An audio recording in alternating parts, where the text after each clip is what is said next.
Kumusta mga kanoisy? Welcome back sa ating YouTube channel, Philippine Noisy. So ngayong araw, meron tayong nakitang video dito, Actually, pinost to 2020 pa. At isa daw tong hula ng isang Indian psychic patungkol kay BBM or Bongbong Marcos, our president, na meron daw isang masamang babae na sisira kay PBBM. Can you imagine that, man? That was 2020. So it means hindi pa siya presidente noon. So it means hindi pa nito alam na si BP Sara is magiging hindi din natin pwedeng i-connect muna to kay BP Sara. Na curious lang kasi ako kasi babae siya. Alam naman natin na yung unit team is nagkawasik-wisik na nga, di ba? So yan yung panonoorin natin, men, kasi nakaka-intriga talaga siya. Year 2020 pa, di ba? So ang video to ay mula kay Filipino Future. So meron itong pamagat na ang revelasyon ng isang Indian psychic patungkol kay Bongbong Marcos at sa future ng Pilipinas. Kita nyo yan? 2020, 1.9 million views. So, ang video to ay mula kay Filipino Future. So, supportahan nyo yan. Tapos, syempre, kung trip nyo ng mga ganitong reaction video, may kasama kayong manood, huwag nyo na rin kalimutang supportahan yung YouTube channel natin, Philippine Noisy. Mga kanoisy, hindi na natin ito patatagalin pa. Simulan na natin. Like, comment, share, subscribe. Start. Ang revelasyon ng isang Indian psychic patungkol kay Bongbong Marcos at sa future ng Pilipinas. Isang psychic na taga New Delhi, India na nangaglalang Gurmeet Kals, ang tinanong So siya si Gurmeet Kals. Yan siya. Ang kanyang nakikita tungkol kay Bongbong Marcos. Ang psychic na ito ay hindi Pilipino at lalong walang alam tungkol sa politika ng Pilipinas, subalit sa kanyang angking kaloob na makabasa ng isang pangyayari sa hinaharap ay talagang nakapagpapatayo ng ating balahibo. Diba? Hindi kasi siya Pilipino, pero meron siyang mga ganitong vision ba na parang kumukonekta din siya sa politika. And guess what? 2020 ko pa napanood to. So hindi ko alam kung what year to nilabas tong statement ng psychic na to. Basta 2020 pa tong video na to. And then kinilabutan talaga ako sa mga nabasa pa, no? So, sinilip ko na kasi siya eh. Marami na siyang ibang prediksyon tungkol sa hinaharap na nagkaroon ng kaganapan tulad ng pagkapanalo ni Donald Trump bilang presidente ng Amerika, pagkapanalo ni Catherine Gray sa Miss Universe, pagkapanalo ni Rodrigo Duterte bilang Pangulo ng Pilipinas, at marami pang iba ukol sa kanyang mga nakita sa hinaharap. Actually, hindi talaga ako fan ng mga psychic or mga hula-hula. Hindi talaga ako naniniwala sa mga ganyan. It's just, na-amaze lang talaga ako na makita ko tong video na to kasi parang tumatama siya ngayong year 2025. So, 5 years ago, 'di ba? So, tumama siya, men. Kay Bongbong Marcos ay nailathala sa isang website na may titulong Fearless Predictions noong June 24, 2018. Okay, so 2018 pala. 2018, in-upload siya 2020. So, 18, 19, 20, 21, 22, 23, 24, 25. So, magsi 7 years na. 6 to 7 years, men. Tinikap nating i-translate sa Tagalog ang kanyang pahayag tungkol sa kanyang mga nakita na may kinalaman kay Bongbong Marcos upang mapakinggan naman ng mga mamamayang Pilipino kung ano ang kanyang pahayag. Bagamat hindi madaling paniwalaan ito dahil iba ang kanyang relihiyon o lahi, subalit bigyan natin siya ng pagkakataon na masabi kung ano ang kanyang mga nakita. Nasa atin na lang ang desisyon kung maniniwala tayo o hindi. Ang mahalaga, naging bukas tayo sa mga ganitong bagay dahil maaaring totoo nga ang okay, ha? So again, nasa sa inyo na yan kung maniwala kayo o hindi. Ang ako lang naman dito, pinanood ko lang talaga siya kasi talaga tumutugma din talaga siya ngayong present. Biruin nyo 2018 pa. Dahil may mga tao talaga na binigyan ng tagapaglikha ng kakayanan o talento para malaman ang hinaharap at makapagbigay ng babala sa mga tao o kaya naman ay pagkasabik ukol sa mga bagay na magaganap. Heto ang kanyang pahayag na ating translate sa Tagalog. Salamat muli sa lahat ng mga mambabasa sa inyong mga pagpapahalaga at pagmamahal. Aking ibibigay sa inyo kung ano ang nakita ko tungkol kay Ferdinand Bongbong So junior yan Marcos. So malinaw si PBBM yan. Junior. Sa lahat ng aking mga prediksyon tungkol sa Marcos sa loob ng mahabang panahon, mayroong isang prediksyon kung saan nabanggit ko ang tungkol sa isang babae na nagpapaplano laban kay Bongbong Marcos. Isang babae na nagpaplano laban kay Bongbong Marcos. So alam naman natin kung sino yung babaeng pinakakalaban ni PBBM ngayon. Si BP Sara, di ba? I mean, yung unit team ba? Nagkabuwag sila. Ang babaeng ito ay muling nagpapakita sa aking harap na may isang matulis na sibat na may lason na sa kanyang kanang kamay na kanyang inihagis isang maharlikang lalaki o royal man. Ngunit ang lalaking ito ay nakaligtas. Ang babaeng ito ay muling nagpakita sa aking harap na may isang matulis na sibat na may laso na nasa kanyang kanang kamay na kanyang inihahagi sa isang maharlikang lalaki, o royal man, ngunit ang lalaking ito ay Nako. nakaligtas. Ang nakakapagtaka nito, ito ay paulit-ulit ng ginagawa, sa iba't ibang panahon, at sa iba't ibang kaparaanan, ng babaeng ito laban sa lalaking Grabe. marangal. Ang babaeng ito, sa loob ng maraming panahon, ay sumasambo sa mga puwersa ng kadiliman para Grabe. Sumasamba sa mga puwersa ng kadiliman. So kayo ba, men, do you think sumasamba ba sa puwersa ng kadiliman yung babaeng kilala natin na may galit kay PBBM? Kasi based sa mga grabe yung mga niya mga binibitawan niyang salita. 'Di ba? Na parang mga hindi na pinag-iisipan kung sabihin niya na ipapatsugi ko yung president, yung first lady, yung speaker kapag may gagawin sila sa akin, something like that pa. So parang hindi na nag-aakma yung mga pinagsasasabi niya sa 'di ba, sa katungkulan niya bilang vice president. kuha ng kapangyarihan at Hala. makakontrol. Ang babaeng ito, Makakuha ng kapangyarihan at makakontrol. 'Di ba? 'Di ba kayo kinikilabutan diyan? 2018 pa yan, men. kasama ang kanyang mga lalaking nakasuot ng mga itim na Hala. balabal, ay palaging dumadalaw sa mga Marcos habang nagbabalat kayo o Hala. Sino nagpapanggap. ba yung mga lalaking yan? Huwag mong sabihin na yun yung mga Team Suka na yan. Anyways, katuwaan lang natin ito kasi sabi ko nga sa inyo, hindi talaga ako naniniwala sa mga hula-hula na yan. Pero natutuwa kasi ako, men, kasi alam nyo, 2018 pa to. 'Di ba? 2018 pa to. Tapos ngayon nag-aakma siya. 'Di ba? So, yun? Team Suka ba yan? Sige, magtatanong na lang ako sa inyo. Do you think yung kasama ang kanyang mga lalaking nakasuot ng itim na balabal? Di kaya yan yung mga Team Suka? Na palaging dumadalaw sa mga Marcos habang nagbabalat kayo. Diba, mga senador din kasi sila eh. Do you think sila kaya yan? Ito ay labanan ng mabuti at masama. Ngunit ang mabubuting mga enerhiya ay hindi kailanman masusugatan o mapagbubuhatan ng Tama. kamay ng masama. Higit pa dito, nakita ko ang isang makapangyarihang negatibong atake na isinagawa sa mga nakalipas na araw, at kasalukuyang pinaplano laban kay Marcos kung saan isa dito ay nakaligtas na siya at ang pangalawa ay matatakasan din niya. Nakaligtas na siya kay Madam Lenny dati. Hindi nga, iba yun. Nakaligtas siya kay PRRD, tapos nakaligtas din siya kay Bibi Sara, si PBBM. So, ibang klase. May isang mapagpanggap na lalaki ang biglang lilito sa isang sitwasyon, at magkukunwering kabahagi ng mga Marcos, ngunit ang totoo ay isa May siyang isang lalaki daw na magpapanggap na kabahagi ng mga Marcos. Hindi naman siguro yan yung si Attorney Vic Tapos 'di ba, alam niyo pero hindi siya spy ng opposition kasi dati siyang nasa side ni PBBM, tapos ngayon nasa side na siya ni PRRD. So do you think yung taong yan na nagkukunwaring kabahagi, si kaya yan, si Attorney Vic kaya yan? Diba? Or sino ba? Si PRRD? Hindi din si PRRD. So ewan ko, kaya na lang bahalang humusga. So katuwaan lang natin to. spy ng oposisyon. Ang lalaking ito ay lalabas upang gumawa ng confusion upang matiyak na ang masamang babae sa kanyang likuran ay Grabe, sino ba magtagumpay. kasi yung masamang Mara- babaeng yan? Marami talaga ang mga nangyayari sa ilalim ng karagatan, upang tiyaking hindi mananalo si Marcos, ngunit mayroong malakas na puwersa ng tubig na kaya Marami ang nangyayari sa ilalim ng karagatan. Hindi din siguro yan West Philippines yan.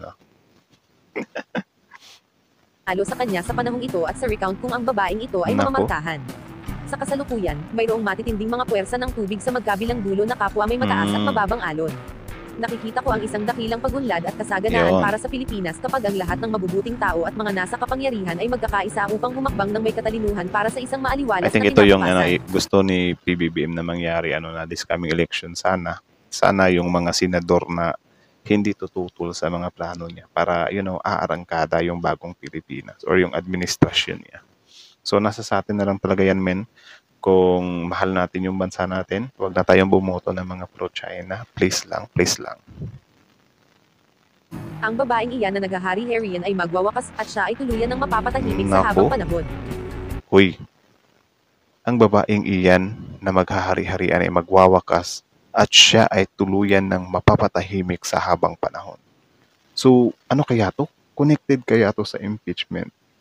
Men, kasi kapag na-impeach kasi si VP Sara ngayon, di na siya pwedeng tumakbo sa president. Di ba? Never. Kapag ka talaga na-impeach si VP Sara, I think totoo talaga tong hulang to. Sa kanyang website, sinabi ng Hindu psychic na ito ang isang paglilinaw sa kanyang kakayanang makapanggulo. Huwag niyo akong pasalamatan sapagkat ako ay instrumento lamang. Pasalamatan niyo ang Diyos. Ano ang masasabi niyo tungkol sa kanyang mga nakita tungkol kay Bongbong Marcos? Okay At lang sa naman. palagay ninyo, Medyo ano talaga siya, na may mga tumutugma talaga. Alam niyo, nakakatawang isipin na parang yung masamang babae, 'di ba? Pwede ba nating tawagin na si PRRD yun? Tapos yung may kasama daw sa mga kwan, yung mga lalaki, 'di ba? So ano ba yun? Yun ba yung mga Team Suka? 'Di ba? Alam naman natin na may mga senador din si PRRD, 'di ba? I mean si VP Sara, 'di ba? Ay, grabe. sino itong babaeng matagal ng panahong gustong-gustong sirain ang mga Marcos na lahat ay gagawin upang hindi manalo si Bongbong Nako. Marcos?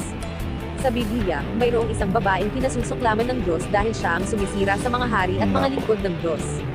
Bukod sa kanyang mga mapandarayang salita at pagtukso sa mga lingkod ng Diyos, siya rin ang nagkakalat ng mga paninirang puri sa mga pinahir ng Diyos na maging leader ng isang bansa. Ang babaeng ito ay walang iba kundi ang babaeng pagano na ginawang asawa ng isang hari ng Israel. Siya si Jezebel, ang masamang babae na sumasambo sa Diyos-Diyos ang si Baal, na representasyon ni Satanas, at siya ang ginagamit ng Diablo para sirain ang mga lingkod ng Diyos sa Israel at guluhin ang mga mamamayan ng kanilang bansa. Siya rin ang nag-uutos para magkalat ng paninira at pang-aalipusta sa mga matutuwid na tao. Isa siyang masamang babae na So I think nagpapatay sa mga connected na to propeta siya sa Bible. Tama ba? Or correct me if I'm wrong. ng Diyos sa lumang tipan. Ang paganong babaeng ito ay matagal na naghari-harian sa bansang Israel hanggang isang araw ay lumabas si Propeta Elias at magpropesya laban sa kanya. Pinarusahan ng Diyos ang masamang babaeng ito at naamtay siya sa isang kalunos-lunos Nako. na kamatayan. Sa bagong tipan, nabanggit ng Diyos ang tungkol sa babaeng ito na isang patutot, at nagbigay ang Diyos ng babala na sino mang magpailalim sa kapangyarihan ng espiritu ng babaeng ito ay parurusahan Nako. ng Diyos. Sa bagong tipan. So I think about na to siya sa sa Bible story na parang I think yun yung additional ni Filipino future sa story ng psychic na yun. Mababasa ito sa Apokalipsis Kapitulo 2 versikulo 20 hanggang 26. Maaari kaya na ang espiritu ni Jezebel ang tinutukoy sa nakita ng psychic na ito na matagal nang gustong maghari sa Nako. Pilipinas. Matatandaan na isang babae rin ang ginamit upang mapatalsik ang dating Pangulong Ferdinand Marcos. At ang buong bansa ay nilaso ng mga kasinungalingan tungkol sa mga Marcos na napatunayan naman na wala talagang Nako. katotohanan. Hindi lang yan, matatandaan din na isang babae rin ang ginamit upang madaya si Bongbong Marcos sa vice presidential race noong nakaraang election 2016. So I think yung first Talaga- fight niya is yung kay Lenny, 'di ba? Ayaw nilang maluklok sa pwesto ang mga Marcos. Pero bakit kaya? Dahil ba kapag nakaupo si Bongbong Marcos ay mabubuksan ang Marcos Wealth at maipapatupad na sa Pilipinas ang Marcos Humanitarian Program na nakapaloob sa huling testamento ng Nako. kanyang ama, at magamit sa tuluyang pag-asenso ng ating bansa. At sino naman sa palagay niyo itong binanggit na lalaking nagpapanggap na kabahagi ng mga Marcos So na bigla yan. Sino sa tingin nyo yung nagpapanggap na yan? Grabe Kakakilabot par. lang lumabas sa eksena? Na sinabi ng psychic na ginagamit lamang ng kaaway para magtagumpay ang masamang babae na nasa likod niya. Grabe. Nakakakilabot ang kanyang mga nakita, dahil nakita natin dito na ang Diablo talaga ang nasa likod ng lahat ng mga black propaganda at mga paninirang puri laban sa mga Marcos para lang masira sila at para hadlangan ang magandang kinabukasan na nag-aantay para sa Pilipinas. At ang isang bagay sa mga sinabi ng psychic na ito ay ang tungkol sa matinding hamon na kung magkakaisa lamang ang mga mabubuting tao sa buong Pilipinas at maging matalino, makakamit ng ating bansa ang isang napakaganda at maaliwalas na kinabukasan na nag-aantay para sa lahat ng mga Siyang Pilipino. tunay. Kung ano lang talaga kung nagkakasundo lang talaga lahat, mga politikos natin. Wala, goods sana yung Pilipinas. Alam niyo yung parehas ng hangarin. Kung nagkaroon lang sana tayo ng politiko na, walang biases. Kundi lang talaga, pagsisilbi sa taong bayan lang talaga. Diba? Kaya halimbawa ganyan, sila Bato, sila Ruben, may biases sila kasi, diba, hindi pa nga nasisimulan yung impeachment sa Senado is magno-no na daw sila. So parang, hindi na sila tumitingin sa mga ebidensya, may basihan ba. Biglang magno-no. So yan yung dahilan, yung mga biases na yan. Diba? Kaya nagkakagulo din dyan sa Senado. Kailangang magkaisa ang buong sambayan ng Pilipino na manalangin at proteksyonan si Bongbong Marcos sapagkat siya ang magdadala sa Pilipinas sa tuluyang pag-unlad nito na makakamit lamang kung tayo ay tatayong matibay na nagkakaisa sa kanyang likuran upang sama-samang ipaglaban ang ating magandang kinabukasan at may taguyod ang lahing Maharlika. Naniniwala tayo na malapit na nating maabot na ang tugatog ng tagumpay. Magtatagumpay tayong lahat, buong Pilipinas, na magapi at tuluyan ng matudukan ng espiritu ng kasamaan sa ating bansa at gobyerno, sa Yun. tulong ng ating mahabaging Diyos. Amen, amen. Sa Diyos, wala talagang imposible, makakamit natin ito sa makapangyarihang pangalan ng ating Amen. Panginoong Hesukristo.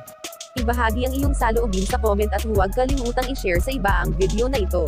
Mag-subscribe sa ating channel at pindutin na rin So, ang yan hanggang dito notification na bell. lang muna. So, like, comment, share, subscribe daw kayo. So, again, ang video to ay mula kay Filipino Futures. Supportahan nyo yan. Original video link in the description box below. Subscribe nyo rin. Panoorin nyo rin yung mga videos niya. Tapos, syempre, bago nyo iwan yung YouTube channel natin, Filipino IC, don't forget to like, comment, share, subscribe. So, kita nyo naman yun, men. Diba? Malinaw pa sa klaro, diba? Nakaka-curious talaga itong hulang to. Biruin nyo. 2018 pa par. So again, Filipino Future, subscribe nyo. Tapos syempre, Filipino IC, like, comment, share, subscribe. So 2018 pa, hinula na may isang babae na gustong sumira. Diba? Kay PBBM. So, ano din talaga siya? Sumakto din talaga siya ngayon, na parang si BP Sara. Nagkawatak-watak na talaga sila. Yung unity wala na. Tapos may mga lalaki pa daw nasasama para mag-giveaway para magtagumpay yung plano ng babaeng yun, 'di ba? Natawa ako dun sa masama. Kasi do you think pwede bang pwede do you think mag-fit ba si BP Sara dun sa hula na yun na masamang babae kayong alam naman natin na threat nga, 'di ba? May threat. Si PRRD di ko nakita sa hulang yun. Kasi hindi naman siya yung tao na pumasok sa kupunan nila PBBM tapos spy ng kabila, di ba? Kasi si Attorney Vic naman is naman siya, dati talaga siyang loyal kay PBBM. Tapos ngayon, kumalas siya, pumunta siya kay PRRD. So I think pwede din siya, mag-fit din si doon. Mag-fit din si Attorney Vic siguro doon sa di ba? Ng konti, or I don't know. Or si PRRD yun. Hindi din natin alam, di ba? Natawa ako dun sa yung may mga lalaki na susuporta. Like, pwede kayang yun yung mga team suka, di ba? Anyways, huwag niyong seryosoin tong video na to ha. Kasi, hula is hula lang naman. Hula nga, di ba? It's just, nakakaano lang talaga siyang, tawag dyan, entertaining siya ba? Na parang, grabe tumugma talaga, di ba? May mga tumutugma talagang detalye. And hindi siya basta-basta small detail kasi yung masamang babae, di ba? Grabe yun. Kasi kung sasabihin natin na si Leni Robredo yun, hindi naman ganyan si Leni Robredo dati. Hindi naman siya umabot sa, sa bibig ni VP Sara na talaga, umabot na talaga sa punto na ipapatsugi ko kayo. Meron na akong na kontrata na assassin, di ba? Na hitman, something like that pa. So, di ba? Grabe, nakakakilabot par. Kayo ba kayo? Do you think anong masasabi niyo dito? Comment down below. Tapos, yun, pag-usapan natin yun sa comment section. So, wala lang. Na-enjoy lang ako doon. So, again, anyways, kayo na lang bahalang humusga kung maniniwala kayo or hindi, something like that. So, malaya naman tayong lahat dito.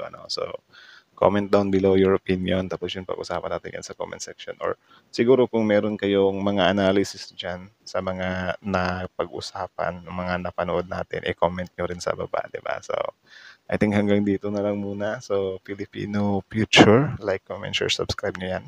Again, original video link in the description box below. Tapos syempre, Filipino IC. Don't forget to like, comment, share, subscribe. Filipino IC.